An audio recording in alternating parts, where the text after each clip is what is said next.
Mi amor, levántate, ¿tenés clases de inglés en el CBA?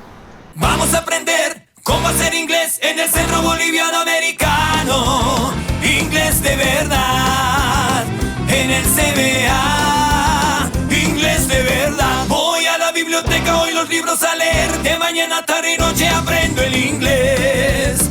Inglés de verdad en el CBA. Inglés de verdad.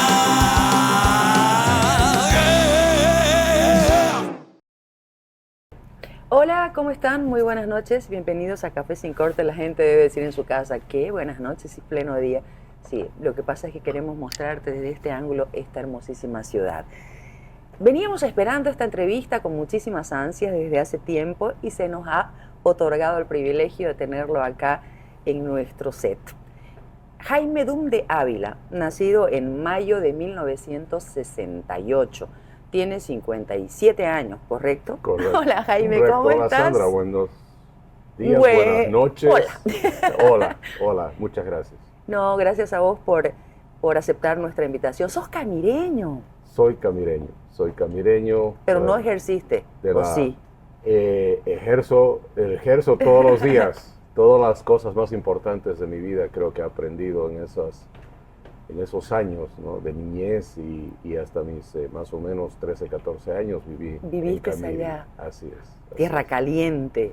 Tierra caliente. Calor humano, sí. Calor físico, calor... y que le ha dado tanto a Bolivia, además, tanto, ¿no? La capital petrolera de Bolivia en su momento.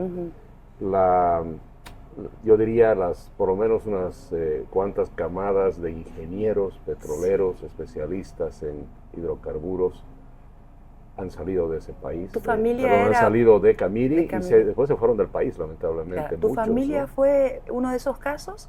No, mi familia se quedó en Bolivia. Mi padre trabajó toda su vida para yacimientos. Él siempre dice, tuve la oportunidad de irme a otros países, Arabia Saudita, todos los países petroleros, pero él decidió quedarse.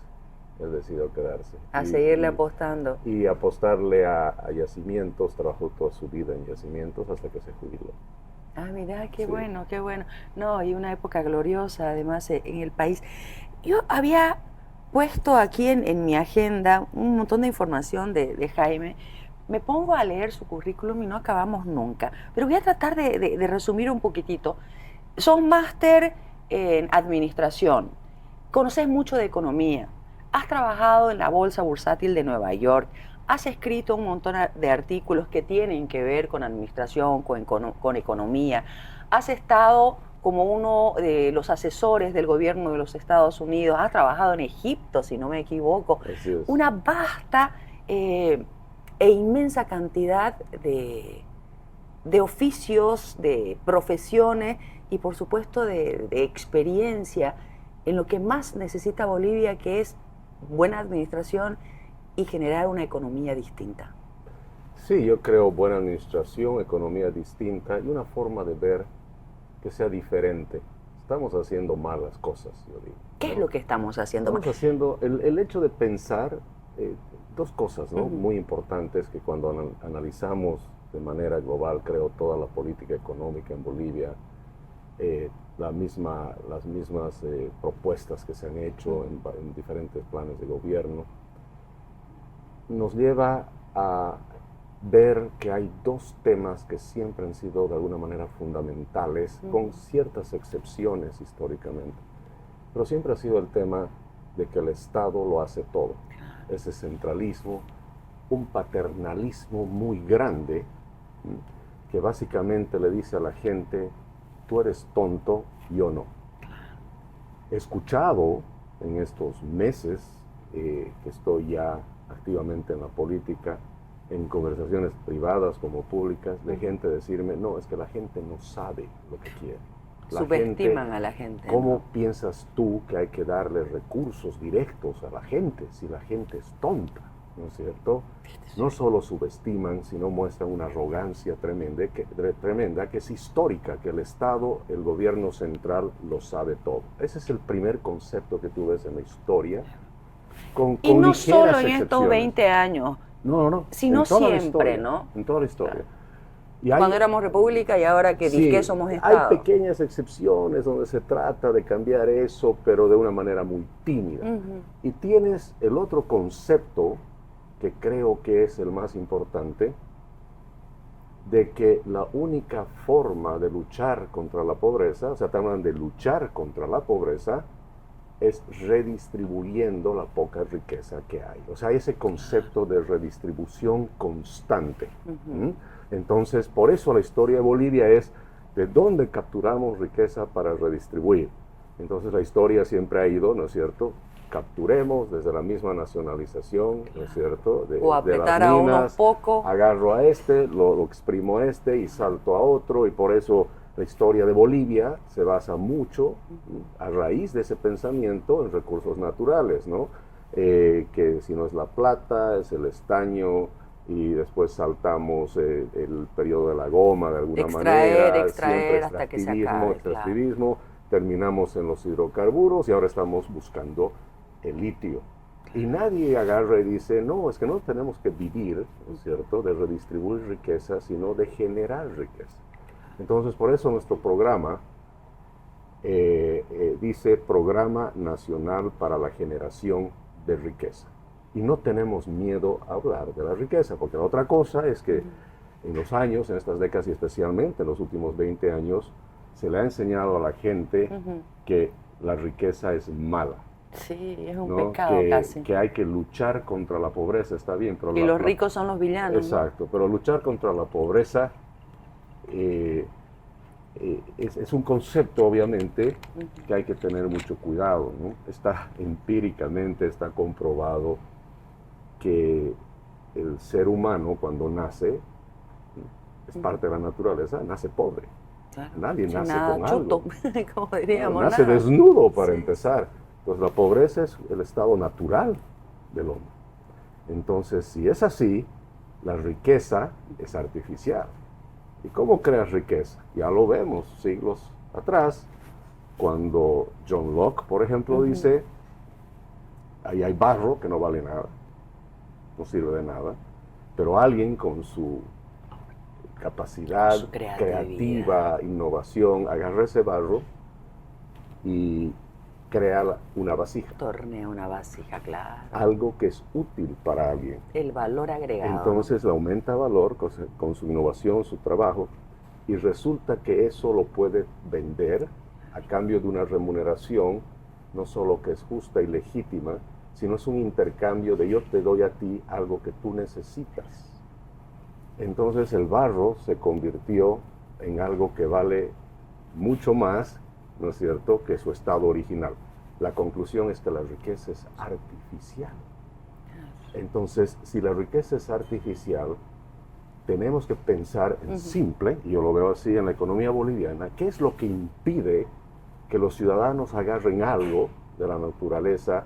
Por supuesto, en este ejemplo estoy usando el barro, pero puede ser la creatividad humana, puede ser la capacidad, ¿no es cierto?, de pensar en ideas y convertirlas en algo que valga algo. Entonces, esa capacidad de creación, de comercialización, de venta, de transacción, es lo que genera riqueza. Entonces, cuando te venden una política de Estado que dice, no, eso no se toca, ¿no? 2, de entrada me vas a pagar unos impuestos porque no te voy a dejar hacer algo, o si haces algo, me tienes al Estado, ¿no es cierto?, que cumplir con estas reglas que son imposibles de cumplir. Y aun cuando las cumples, hoy en día, quieres vender algo, ¿no? Hay precio justo, ¿no? Y no puedes exportar. Sí. Es decir, toda la cadena de producción de riqueza en Bolivia está obstruida. En vez de tratar de apoyarla. Entonces, ahí viene la informalidad, porque dicen, yo quiero generar riqueza, pero no me dejan. Entonces, me refugio en la informalidad. Prefiero que nadie se entere de lo que estoy haciendo. Así es, la informalidad en realidad en Bolivia es un refugio contra la coacción, persecución, violación a la propiedad, corrupción del Estado. Entonces, la informalidad, ¿por qué existe? Porque tienes un Estado que causa, que genera la informalidad. Una consecuencia. El Estado te genera el contrabando también. Pones impuestos altos, aranceles altos, cosas que ni producimos. 70% de lo que entra a Bolivia del comercio internacional no se produce en Bolivia. Entonces, ¿por qué le ponemos impuestos a esas cosas? ¿No es cierto? Claro. Entonces, no tiene sentido. Entonces, por eso yo creo que en realidad el problema de los bolivianos es cultural. Es cultural. ¿A qué me Y se ha refiero? venido arrastrando Nos por los enseñan siglos, ¿no? lo incorrecto. ¿No? Nos enseñan lo incorrecto. No nos dicen, por ejemplo, en ninguna parte alguien nos ha explicado y nos ha dicho, ¿saben qué? La riqueza es artificial y es creada por la actividad humana. Entonces un Estado no puede impedir la creación de riqueza. Ahora, por supuesto, porque la riqueza pueda generarse, necesitas primero tener claro que el ser humano tiene que ser libre, ¿no es cierto? Tiene que haber un respeto fundamental a la propiedad privada. No hay generación de riqueza donde no hay propiedad privada. Si no, ¿para qué trabajas si no vas a Exactamente, respetar lo tuyo, ¿no? exacto. Entonces, donde no hay propiedad privada, no puede haber generación de riqueza. Claro. Y donde no hay propiedad privada, no hay libertad, porque tu libertad es esencialmente el derecho que tú tienes a definir tu vida, tu proyecto de vida, con las cosas que tienes. Y no hay propiedad privada si no hay seguridad jurídica. Claro. Y no hay Nada igualdad sirve. ante la ley. Y no hay seguridad jurídica, menos igualdad ante la ley, si no hay una ley y un sistema judicial independiente. Que sea Entonces, separado del gobierno. Entonces, claro. Todo está mal entonces ahorita. todo está mal. La justicia no es Porque todo lo que has independiente. mencionado no se Exactamente. cumple ni se Y respeta. veamos desde arriba. Claro. No hay seguridad jurídica, menos igualdad ante la ley. Entonces, por eso la propiedad privada está en peligro en Bolivia. ¿Quién se siente seguro de lo que Peor tiene? la inversión extranjera. Nadie. Y se ha constitucionalizado en Bolivia la inseguridad jurídica, especialmente en la propiedad privada. Cuando te dicen, eso es tuyo, pero el Estado va a definir si es tuyo, si cumple una función social. ¿No? Y te habla de conceptos que son muy bonitos, como la justicia social, y por justicia social el Estado va a definir qué es justo. Entonces viene el gobierno y te dice, el precio justo del arroz es tanto. El precio justo del aceite es tanto.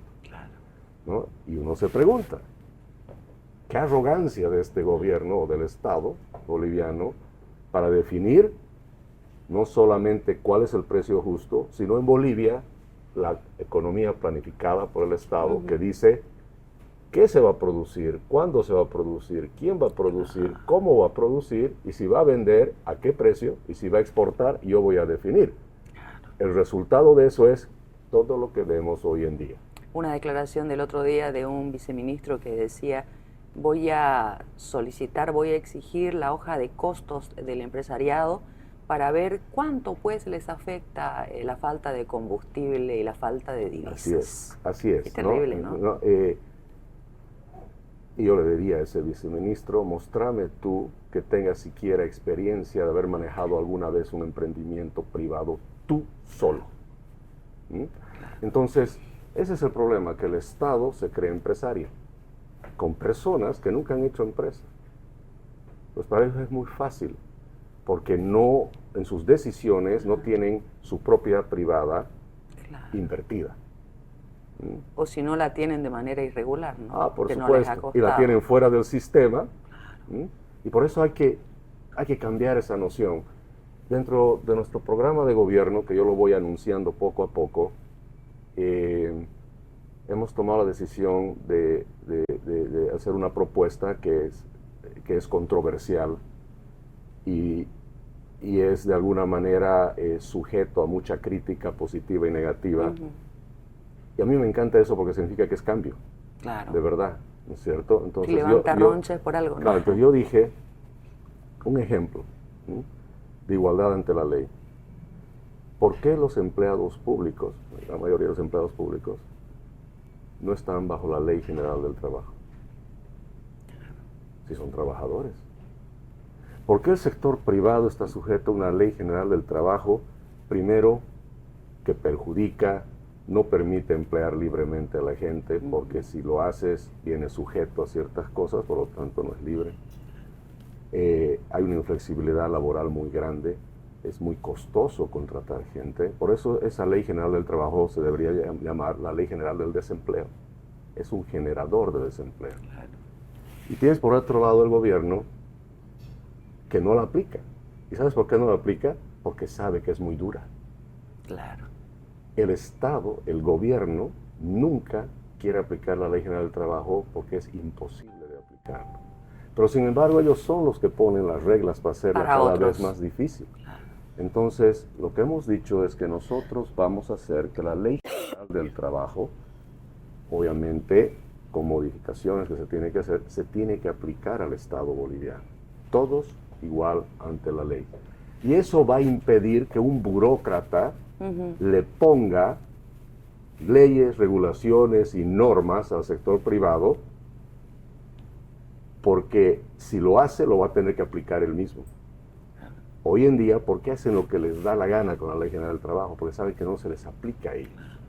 Es más, el Estado boliviano es tan cínico que dice aumento salarial de tanto por ciento todos los años. Pero en un decretito que es medio secretito, ponen excepto las entidades del Estado. Y ponen, y las que la pueden hacer, o los que puedan incrementar, será si están en un punto de equilibrio y tienen utilidades. O sea, el Estado se guarda para sí, ¿no es cierto?, ciertos privilegios sobre el sector privado.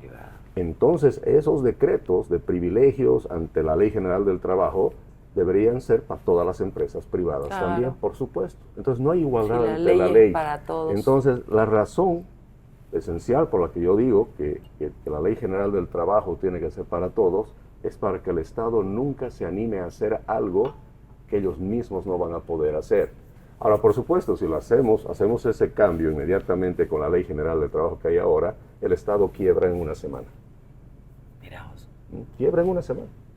Entonces, obviamente hay que hacer las reformas necesarias para que justamente tengas en adelante un Estado boliviano, un gobierno que va a tener leyes que son razonables porque les va a aplicar a ellos mismos también. Jaime, me llama la atención algo, me viene llamando la atención desde el 1 de abril que te vi abiertamente ya como precandidato. Me pregunto por qué. Sos un hombre estudiado, exitoso, has vivido en un montón de países. Bolivia está atravesando una de sus peores crisis. ¿Por qué dejar tu paz, tu tranquilidad, tu profesión y todas estas cosas para meterte a tratar de reconstruir un país que está en ruinas? Mira, te lo digo, Sandra, con mucha humildad, justamente por eso. Porque yo creo que este es el momento de que en Bolivia participemos, y lo digo con mucha humildad, los que creemos que tenemos o hemos comprobado con la meritocracia que podemos hacer cosas diferentes. Eso es lo que necesitamos. Meritocracia, qué gran palabra, ¿no? Necesitamos eso. Que no sea el que simplemente alza una banderita o el que ha hecho una carrera en la política, porque tenemos muchos de esos. Y esa es la gente tóxica. Por ejemplo, hoy en día veo que mientras avanzo en la carrera política, ya empiezo a identificar claramente quiénes son, nunca los voy a llamar enemigos, pero los rivales políticos. Ya los has detectado. Claro, y en realidad ellos se manifiestan solos, y son muy pocos, son muy pocos, la verdad, no tenemos. ¿Dentro de la misma oposición? Dentro del mismo oficialismo, obviamente el oficialismo, claro, eso es de frente, ¿no? Pero ¿por qué lo menciono? Porque en realidad en la oposición son más tóxicos que en el oficialismo. ¿Verdad? Entonces ese pobre individuo que ha vivido la política pasando de partido en partido, ¿no es cierto? Que ha venido, Jaime, te quiero apoyar, pero quiero ser primer senador, y se le dijo no, porque nosotros hemos usado un mecanismo de inteligencia artificial para evaluar a nuestros candidatos, y muchos se han aplazado. Entonces le dice, ¿te cuánto te has aplazado? Has sacado una nota muy baja, no puede ser. Entonces el hombre o la mujer esa se enoja y dice, me voy ahora con este, me voy con el otro. Y por eso encuentras hoy en día gente que se suponía que quieren cambio y son liberales, supuestamente, metiéndose con la izquierda, con la socialdemocracia y se van acomodando, ¿no es cierto?, mientras se acercan las elecciones. Y los ves ahorita con alguien y mañana lo vas a ver que se va por el otro lado. Entonces nosotros por eso firmemente creemos que la política no debería ser la forma de vida definitiva de alguien. Tiene que ser un mecanismo donde tienes la oportunidad de decir, si crees que has hecho algo bueno, o la gente cree que has hecho algo bueno, puedes aportar, hazlo, y tienes 5 años para eso. Por eso, en nuestro programa también dice claramente, otro tema controversial, todo es controversial, en nuestro programa te diré todo, es el tema de no a la reelección. Pero ojo, no solo para presidente, para vicepresidente, para diputados, para senadores, solo una alcaldes, vez en la vida, concejales, todo cargo que está sujeto a una elección en el país se puede ejercer una sola vez. Serví a tu patria tus 5 años y después ganate la vida como el resto de los ciudadanos. Entonces eso también que tienes porque he sido presidente, ahora tengo mi salario para toda la vida. No, señor, gánate la vida como todo el mundo, porque no vas a volver, ¿no es cierto?, a participar directamente en una elección, y más bien volverte un asesor de personajes nuevos, de líderes que necesitan, ¿no es cierto?, ser asesorados. Dedícate a eso, y que cada 5 años tengamos, ¿no es cierto?, nuevos liderazgos en el país. Y que lo que se hizo bien se continúe. Correcto. Y lo que se hizo mal se corrija. Así es. Me decía, Jaime, tu gobierno va a ser solo de transición. Claro. Todos los gobiernos tienen que ser de transición. Claro. Todos. Transición a un mejor país. Entonces el gobierno que cree que no es de transición, ya te está diciendo, yo pienso quedarme. Es verdad, y lo estamos viendo ahora, ¿no? Sí. Con todas las desgracias que han sucedido en Yayagua y todo lo demás. Jaime, tuviste una serie de conflictos al momento de inscribir tu candidatura. ¿Qué pasó? ¿Qué sucedió con impuestos? Porque fue una cosa muy rara. Uno vivió tranquilo toda su vida y de repente tú te salta que debes aquí, que una facturilla, que más... ¿Qué pasó realmente? Y ni siquiera tiene que ver con impuestos. ¿Y con qué tiene que ver?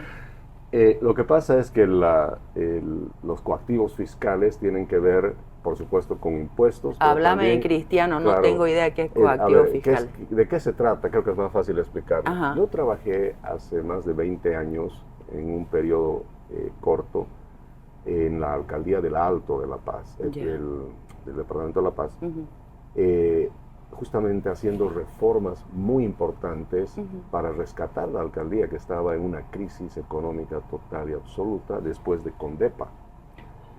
Entonces mi ingreso en la alcaldía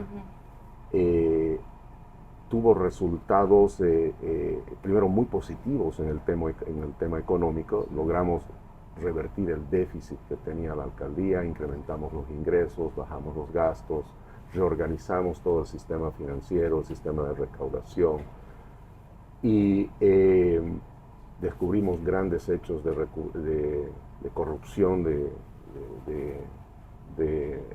gobiernos municipales anteriores. Destapamos toda esa corrupción, limpiamos no diría muchas, pero importantes figuras de la política en ese momento terminaron también presas por lo que habíamos descubierto. Denunciamos cómo se desfalcó al sistema de pensiones, hicimos público todo eso, y ya desde ahí yo noté que cuando tú haces eso vas a tener un ataque del otro lado. Es más, trataron de implicarme a mí en casos de corrupción por ser denunciante, que es lo que ves hoy en día. El que denuncia está en peligro en Bolivia. Sí. Entonces, esa vez cuando entramos a la alcaldía, entramos con un grupo importante de consultores que eran temporales. Yo dejé la alcaldía y a los pocos meses se incendió la alcaldía. Incendiaron la alcaldía, recuerdo muy bien. Fue una crisis muy fuerte esa. Bueno, ¿qué pasa años después? Porque ahora ya hemos averiguado muchos detalles de qué está pasando con mi situación. No encuentran los informes de algunos consultores. Entonces se les pagaba a los consultores $50, $100 por informe, una cosa así. Entonces no encuentran los informes y dicen, aquí se ha hecho un pago contra un informe que no existe. Ese es en realidad el 99% de los temas que hemos visto que han aparecido ahora.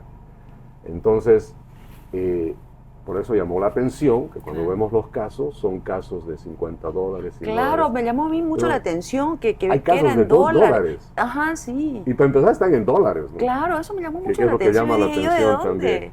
Entonces, para ser candidato en cualquier elección en Bolivia, ahora necesitas 11 requisitos. Y uno de esos es una solvencia fiscal. Entonces, cuando nosotros estábamos, por supuesto, monitoreando con todo el equipo para tener todo en orden, básicamente cuando conocemos la solvencia fiscal, vemos que nos sale con muchas anotaciones. Ahora, la ley estrictamente dice que no puedes tener sentencias ejecutoriadas, pero ahí no habla en el informe, en el certificado de sentencias ejecutoriadas.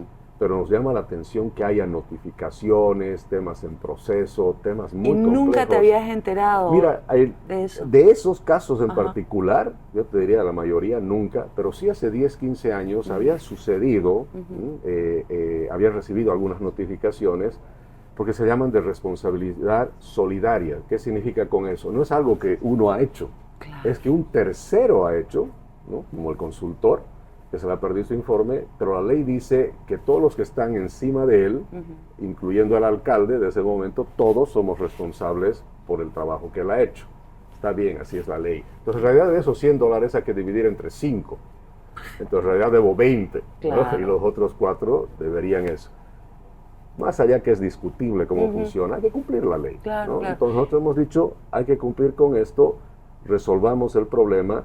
Y te diré que estas que aparecen ahí notificadas, nunca han sido notificados, ¿no? Entonces, ¿cuál es la estrategia legal que se sigue? Se dice, bueno, y no solo nos pasa a nosotros, nos pasa a varios. Entonces, ahí se dice, no, el riesgo de presentar un certificado de solvencia fiscal con notificaciones y cosas que no están claras es muy grande. ¿Por qué? Porque la normativa en el proceso electoral dice que si observa algo el órgano electoral es definitivo. Te inhabilitan y punto. Permanentemente. ¿No? Y temas, no sé, de preclusión y otras cosas hacen que no tengas derecho al reclamo. Entonces, ahí por dijimos, eso es que se inscribió otro candidato. Exactamente. Entonces, hasta que vos soluciones. Exactamente. ¿Y te están facilitando las cosas en el tema de la solución? Yo te diría que en la solución hemos recibido, no quiero decir colaboración, porque no hay tal cosa como que vamos a hacer un tratamiento especial, además es lo menos que queremos que suceda. Pero sí hemos pedido que se haga de acuerdo a los plazos que son los que llama el reglamento en cada institución, o que sean plazos que no se vuelvan anormales, digamos. Es lo único que hemos solicitado. Sí, debo decir, Sandra, que por ejemplo en la Contraloría hemos encontrado un trabajo muy eficiente, muy profesional. Entendemos que está dentro de los plazos y lo están cumpliendo. No hay ningún tipo ¿No te han puesto trabas? No, yo entendería que no. Las trabas que han habido, entendemos que son por temas de procedimientos, que son también en algún caso razonables. Por ejemplo, hemos tenido de esos casos, había una carpeta que nadie sabe de qué se trata. No existe en el juzgado, la alcaldía no tiene conocimiento de eso, la Contraloría dice, está aquí anotado, alguien me tiene que decir de qué trata. Entonces el proceso que debería haber durado, por decirte, 2 semanas, se nos ha alargado por un solo caso, que es el que recién se ha resuelto hace un par de días, ya se ha encontrado de qué se trataba. Pero bueno, son temas de hace más de 20 años. Claro.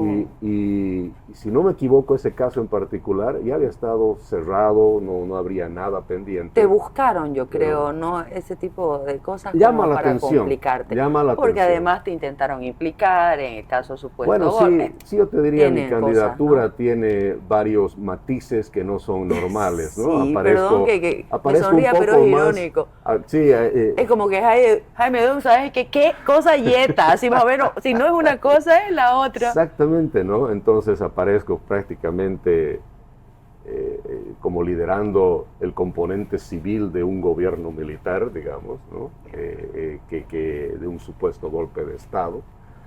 Después también aparezco sorpresivamente, ¿no? Que soy parte del movimiento al socialismo. Imagínate. Y con un documento con supuestamente mi firma del año 2018 falsificado, y el mismo Tribunal Electoral ha dicho que mi firma no coincide, ¿no? Y además dice que he nacido en La Paz, cuando he nacido en Camiri, mi apellido tiene 2 Ns, y al pie de firma está con una sola N, o sea, irregularidades por todos lados. Hemos presentado memoriales a la Tribunal Electoral pidiendo, ¿no?, que se investigue.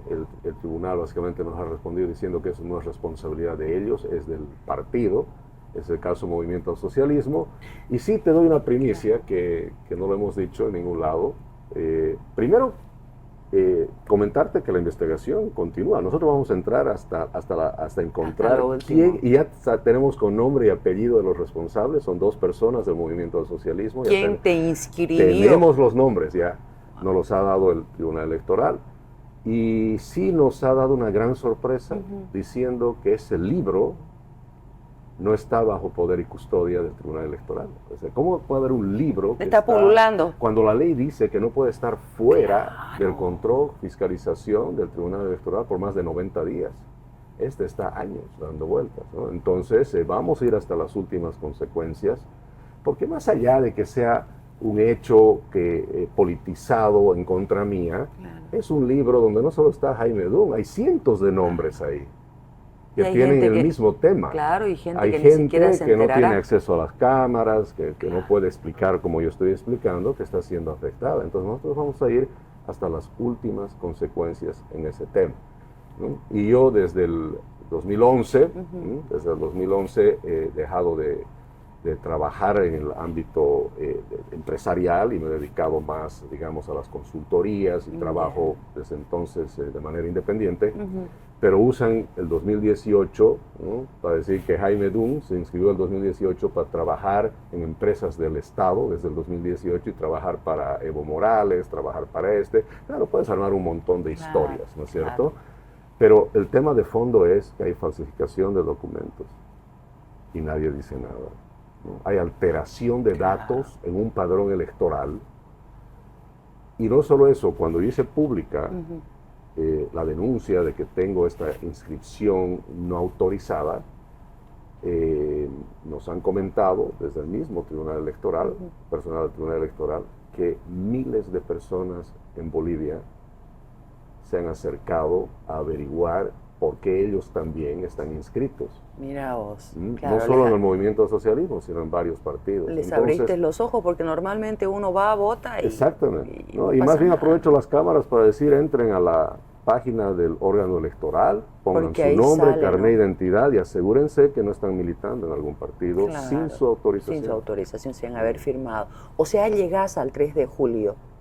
Si todo va bien, ahí que tendría que pasar, vamos a hablar en condicional, ¿qué tendría que pasar? Que renuncie el candidato que fue inscrito.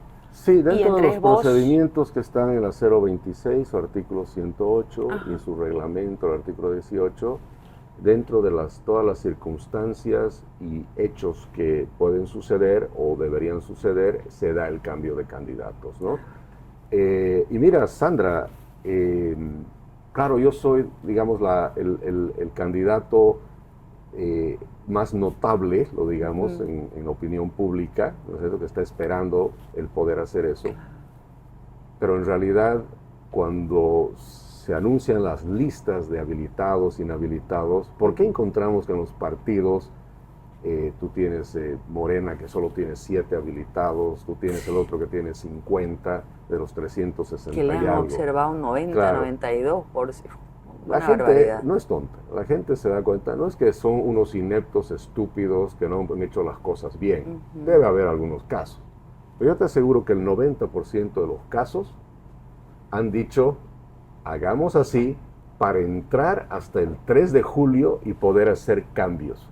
En realidad, todos ellos están haciendo la estrategia legal que Jaime Dunn está haciendo. Eso Claro, es lo que está pasando. meter así rápido la gente que esté por ahí para a mano. cumplir, Para porque la cumplir. ley dice que si no Ah, no llenas, lo había- si no llenas ese lugar, lo pierdes. Claro. Entonces no he terminado, digamos, de definir exactamente quién va, entonces Rellenemos. reservo mi lugar. Y yo quiero abiertamente decirle al público en general que así es como están actuando la mayoría de los partidos políticos. Y en el fondo se vuelve un mecanismo de negociación también. Claro. Hoy en día hay gran negociación entre fuerzas políticas diciendo, sí, mira, yo tengo tantos espacios libres, conversemos. Y Transcende. está bien, eso es democracia. Más bien, los ciudadanos involucrados en política y los partidos políticos han logrado en la ley, usando los mecanismos de la ley, de encontrar espacios, ¿no es cierto?, de mayor flexibilidad para en democracia poder terminar de cerrar, digamos, lo que son las fuerzas políticas que se quieren y los personajes, los cuadros que se quieren proponer a la ciudadanía el día de la elección. Cuando el 1 de abril apareciste en la televisión, no sé cuál de los chicos que está acá, creo que fue Yamil, dijo, es el outsider de la política. Y un montón de gente comenzó a hablar de vos, a apoyarte, me gusta, no sé qué, a compartir en WhatsApp y todo lo demás. ¿Por qué la gente debería creerte y apoyarte? Mira, Sandra, Bueno, más que apoyarte, sí. porque apoyar es como que, ay, pobrecito, lo apoyo. Creer en vos y votar por Mira, vos. Primero, porque la propuesta que tenemos es una propuesta de un cambio de verdad. Nosotros no estamos preocupados solamente de que se tiene que ir el movimiento al socialismo y hay que atender la crisis económica. Es cierto, son importantísimos esos dos temas.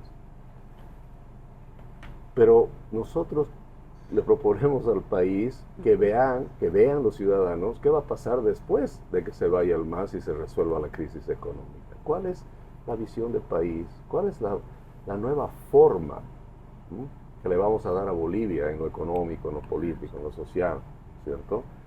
Esa partecita, que en realidad es la más importante, nadie la habla. Sí. Entonces, los políticos tradicionales te hablan de vamos a sacar al MAS.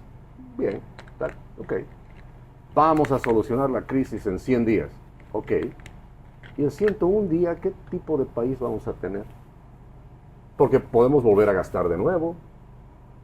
Por eso yo digo, eso de voy a endeudar al país 12,000 millones de dólares o en 100 días consigo dólares, es una propuesta que lo puede hacer un masista también. Lo puede hacer un comunista, lo puede hacer un dictador, lo puede hacer uno de izquierda, lo puede hacer uno de derecha. Entonces, quienes proponen eso, esa solución inmediata, no te están diciendo qué van a hacer con el resto de Bolivia, con el resto del tiempo, por los próximos, no solo 5 años de gobierno, sino por los próximos 10, 20 años. ¿Cuál es su propuesta? A largo Porque no plazo. vamos a vivir de en 100 días va a haber dólares toda la vida, ¿no? Y eso, Sandra, nos ha llevado a decir que, y lo vemos así, la crisis económica es dura, sí. Es importante solucionarla, sí. Pero es un evento coyuntural en la historia de ¿Qué es Bolivia. lo más importante, lo urgente, la emergencia de ahorita? Claro, la emergencia es justamente esta coyuntura, ¿no es cierto?, donde hay que resolver el tema de combustibles, hay que resolver, hay que parar el incremento de los precios, que no es un La incremento de subida. precios, es la devaluación de la moneda, que es otra cosa. Pero para eso tienes que tener un diagnóstico correcto de cuál es el problema de la economía. Porque la gente, los políticos te hablan que el problema de Bolivia es la falta de combustibles y la falta de dólares, ¿no? Es más, muchos que están viendo seguro están esperando que yo diga, esos son los dos problemas que hay que resolver. No, esos dos no son los problemas, esas son las consecuencias del problema. Son los síntomas de un cáncer, ¿no?, que es mucho más profundo. ¿Y cuál es el problema básico, principal? Que el gobierno ha decidido gastar mucho más de lo que se tiene.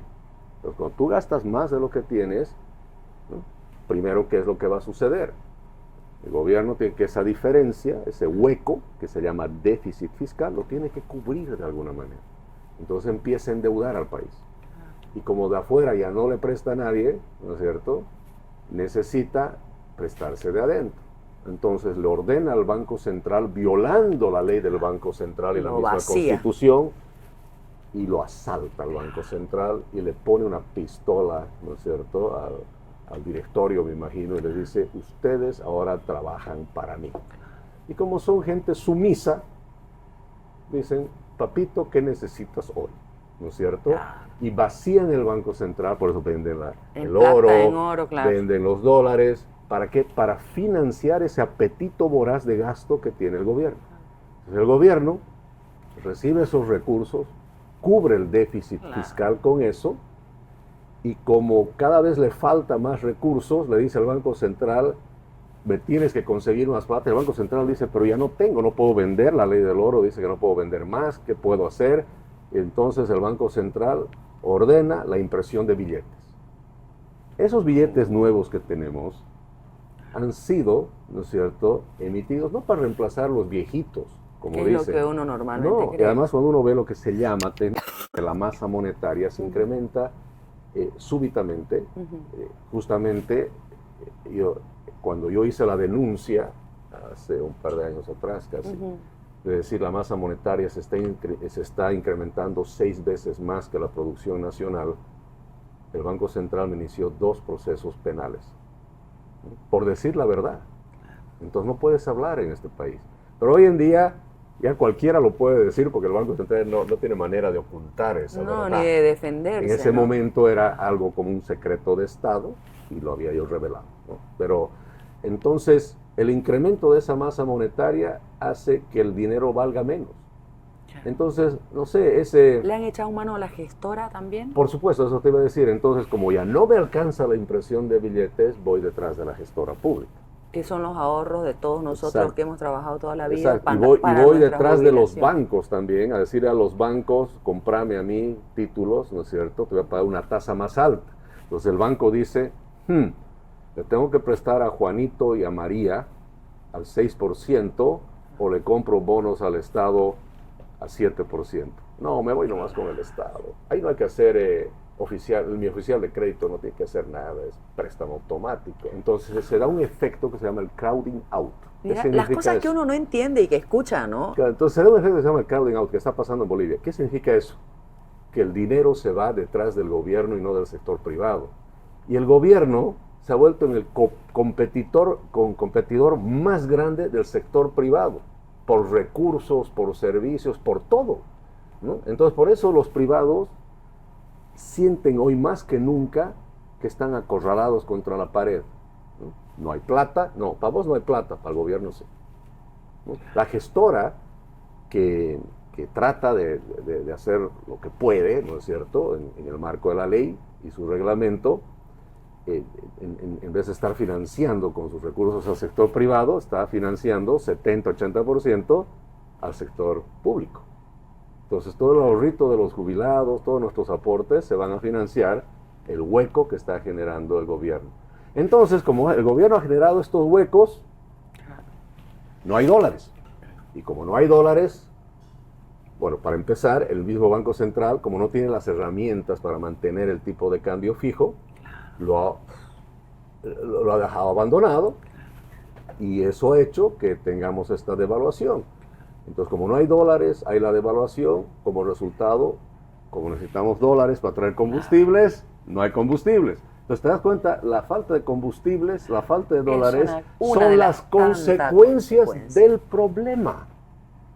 Pero Sandra, lo que te quiero decir, Bolivia no es el primer país del mundo que tiene una crisis de estas que se llama crisis fiscal y crisis de balance de pagos. Es la crisis típica del socialismo. En otros países ya esto Ya ha existido. ha existido y Ya ha existe. existe. Bolivia ha tenido algo similar en los 80s. Las crisis económicas... ¿Con Siles Suazo? Exactamente. En el 80, ¿no? Sí, Que uno andaba con su bolsa negra claro, de porque el gobierno está de pesos bolivianos, me acuerdo. imprimiendo. Entonces, Claro. tú tienes... que quede claro, y me gusta mucho que dices la emergencia, ¿no? Por eso yo digo, la economía hay que resolverla en etapas. Primero, medidas de sala de emergencia, ¿no? Y después viene rehabilitación, ¿no es cierto? ¿Y qué vamos a hacer después, ¿no? Entonces, yo te diría, la rehabilitación es la implementación de lo que se llaman cambios estructurales, los de fondo que queremos que sea para toda la vida, ¿no? Entonces, por eso no hay que concentrarse tanto en la sala de emergencia. Y yo repito, y quiero que sepan los bolivianos, si escogen bien el próximo gobierno, esta crisis es coyuntural, se va a resolver.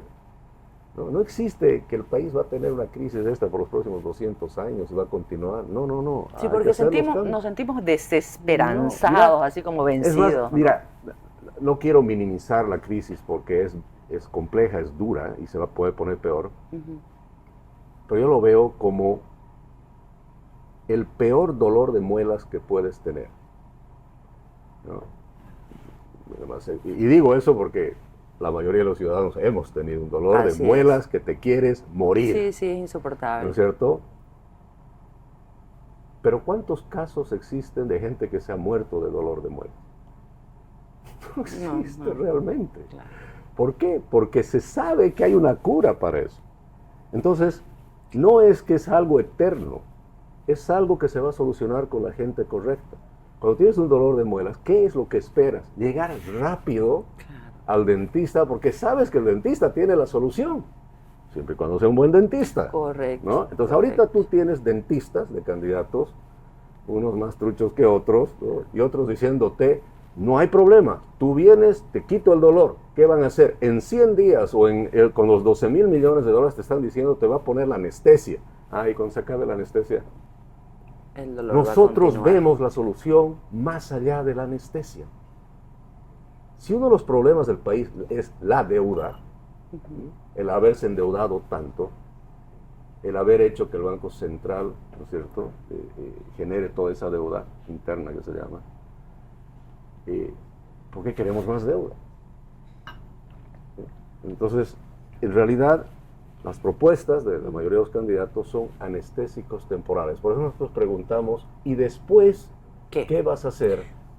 Jaime, y ahí no hay respuesta. Vos dijiste a un medio colega de comunicación, no recuerdo ahorita bien la fuente, pero dijiste que mientras vos, si resultás electo presidente, mientras estés dando tu discurso, vas a ir dictando órdenes de detención. ¿Eso es real? O sea, ¿eso lo dijiste? No, mira, en realidad no es tan así. Ya. ¿No? Porque primero quiero aclarar, un presidente nunca puede dictar órdenes de detención. No debería. Nunca, no debe ni puede. No puede hacer si realmente respeta la ley.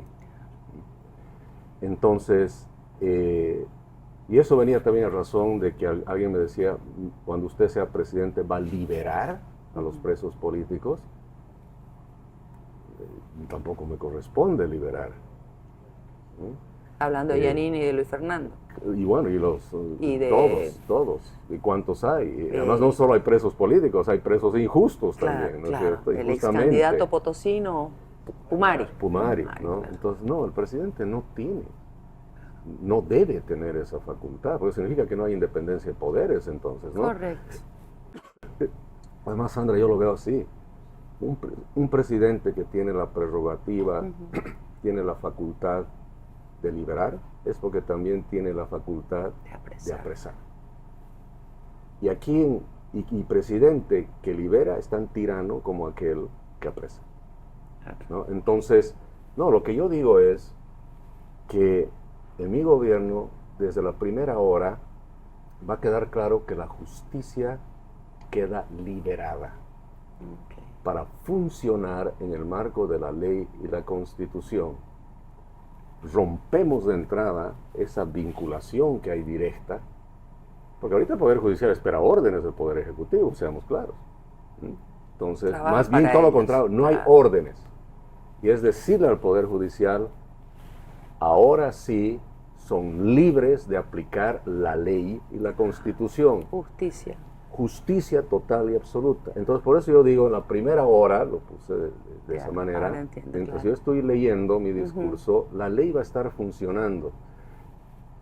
Y los ciudadanos esperamos, ¿no es cierto?, que esas órdenes de arresto, de aprehensión, que están vigentes y no se ejecutan, no tienen por qué no ser ejecutadas en esa primera hora. Entonces ahí nos vamos a enterar en la primera hora quién queda libre y quién entra a la cárcel, no porque el presidente ordenó, sino porque la justicia sino empezaba porque a cometió funcionar. delito o no. Así es. Entonces, evidentemente, y lo pongamos con nombre y apellido, no tengo ninguna razón por no decirlo, pero tenemos un ejemplo claro y concreto, ¿no? De un señor Morales que tiene 2 órdenes de aprehensión que no se han ejecutado. Es más, por el hecho de que el Estado, débil, temeroso, no hace lo que la ley dicta, es que tenemos las consecuencias en realidad. Y él desde sus redes sociales sigue atizando el fuego, ¿no? Pero No por vamos a supuesto. parar, vamos a seguir Exacto, movilizados. ¿no? ¿eh? Entonces eso te demuestra de que hay gente al margen de la ley. Esos actos violentos en el agua no son cometidos por criminales corrientes, o sea, comunes y corrientes. Eso está financiado, eso está planificado con armas de grueso calibre. Por eso es que nosotros también en esa primera hora vamos a poner en efecto, en el marco de la ley, la decisión y que está plasmada en nuestro programa de gobierno, que el narcotráfico se declara actividad terrorista en Bolivia, porque es una actividad terrorista. Hemos llegado a ese nivel. No se trata del que vende marihuana en la esquina o un gramito allá.